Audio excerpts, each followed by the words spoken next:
Pemirsa, Indonesia melalui PT PAL resmi kerjasama dengan perusahaan pertahanan Inggris yaitu Babcock International dalam lisensi rancangan kapal perang frigat Arrowhead 140. Apa sebenarnya keunggulan kapal perang frigat yang harga satu unitnya ini hampir 5 triliun rupiah?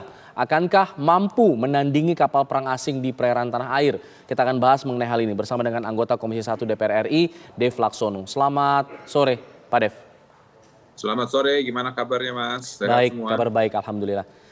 Pak Dev, ini dibeli 2 kapal perang baru, 2 kapal frigat yang harganya satu unitnya 5 triliun rupiah, hampir 5 triliun, berarti hampir 10 triliun untuk keduanya. Ya. Sebenarnya efektifkah ketika ditambah oleh 2 alutsista ini yang cukup mahal, lalu kemudian untuk menjaga laut kita yang begitu luas, untuk menjaga Natuna khususnya yang kemarin sempat diseliweri oleh kapal-kapal asing, khususnya Cina? Ya. Kalau dibilang efektif sih, ya tentu efektif ya kan. Tapi memang kebutuhannya sih jauh lebih besar dari itu. Ya karena ancaman kita kan bukan hanya di Laut Natuna Utara, kita ada Selat Malaka, terus juga ada lautan Sulawesi, terus juga situasi di Papua juga kan membutuhkan operasional kapal laut. Lalu belum di daerah-daerah perairan lainnya ya yang membutuhkan patroli. Nah, tapi ini harus berkesinambungan dan bersinergi baik dengan Bakamla, dengan KKP, dengan juga Bea Cukai, lalu juga dengan polisi laut.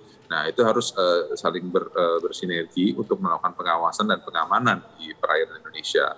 Nah, jadi tentu kita sangat welcome, kita sangat senang kita bisa menambah 2 kapal tempur kita dengan kekuatan yang besar. Nah, tapi juga harus ditunjang dengan berbagai macam hal. Ditunjang dengan peningkatan sumber daya manusianya, ditunjang juga dengan peralatan tempurnya, terus juga ditunjang juga dengan pelatihan angkatan laut kita dan juga ada koordinasi dengan angkatan laut negara-negara tetangga, khususnya yang berkaitan dengan wilayah-wilayah yang dipatrolikan. Nah itu semua harus berkesinambungan satu dengan yang lain sehingga bisa menjadi efektif operasi angkatan laut dan juga pengamanan pelautan kita di wilayah tersebut. Katakanlah semua yang Anda sebutkan tadi sudah mumpuni ya. Artinya kita ingin membandingkan dari sisi kekuatannya si kapal ini. Ketika kemudian nanti ya amit-amit ya, ketika kemudian harus berhadapan dengan kapal perang lain, sebenarnya DPR sudah mengetahui mengenai spesifikasi kekuatan dari kapal ini? Seberapa kuatnya seperti itu? Ya, memang sempat dipaparkan tentang rencana pembelian ini, kemampuannya segala macam ya kan. Tapi memang kita tidak bisa membahas terlalu detail karena masih banyak hal-hal rahasia negara. Jadi pembahasannya pun masih sangat terbatas, apalagi kan di ruang sidang ya. Dan ya nanti pada saat kapal itu sudah bisa operasional, baru kita akan terjun melihat, bahkan kita bisa melihat operasional kapal itu seperti gimana. Ada simulasi-simulasi tempurnya. Nah, hal itulah yang bisa ditunjukkan ke DPR setelah proses ini sudah berjalan. Pak Dev, kalau Pak Dev melihat fenomena yang terjadi belakangan, semakin seringnya kapal Cina yang kemudian berseliweran di Laut Natuna Utara, ini DPR melihatnya apa sih ini? Apakah sebagai bentuk provokasi, ancaman, atau bagaimana? Apa sebenarnya harus dilakukan oleh pemerintah Indonesia menyikapi kejadian-kejadian seperti ini? Ya, kejadian ini hanya bisa ditanggulangi bila ada presence yang tegas dan jelas dari Angkatan Laut kita ataupun Bakamla kita, ya yang jelas dari pemerintahan kita lah akan kehadiran kita di wilayah tersebut. Seperti apa? Tegasnya itu seperti apa?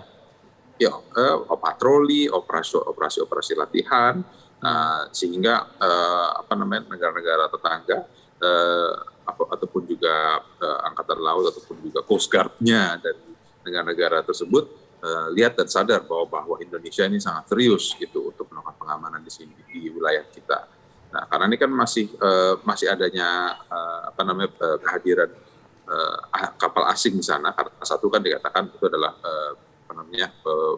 wilayah tempuh kan, atau area untuk memasuki wilayah laut internasional. Lalu 2 juga itu masih disputed oleh negara-negara yang berkaitan.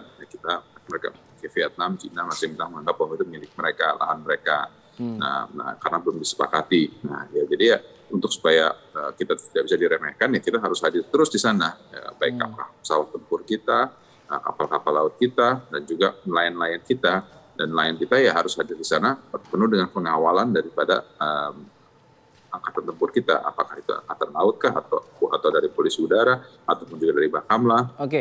Nah, itu semua harus berkaitan lah, harus hadir secara bersamaan. Menambah kekuatan patroli di Laut Natuna Utara. Tapi dari hasil RDP yang kemarin dirilis begitu dengan Bakamla mengatakan bahwa masih kesulitan dalam hal pembiayaan BBM untuk kapal patroli. Ini bagaimana kemudian ke depannya untuk menyelesaikan masalah ini? Ya, ini yang kita juga pun sama-sama prihatin ya. Kenapa saya mengatakan kita sama-sama prihatin? Karena Bakamla saja padahal hasil pemeriksaan BPK-nya itu dari tahun lalu, tahun ini itu sudah wajar tanpa WTP ya, wajar tanpa pengecualian. Jadi anggarannya itu sistem administrasinya sudah sangat baik. Akan tetapi untuk tahun ini, tahun depan ya, untuk tahun 22 anggarannya masih dipotong. Jadi tahun ini sudah mencapai 500-an lebih, tahun depan tuh turunnya ke 400-an. Nah, jadi ya kita pun juga kecewa.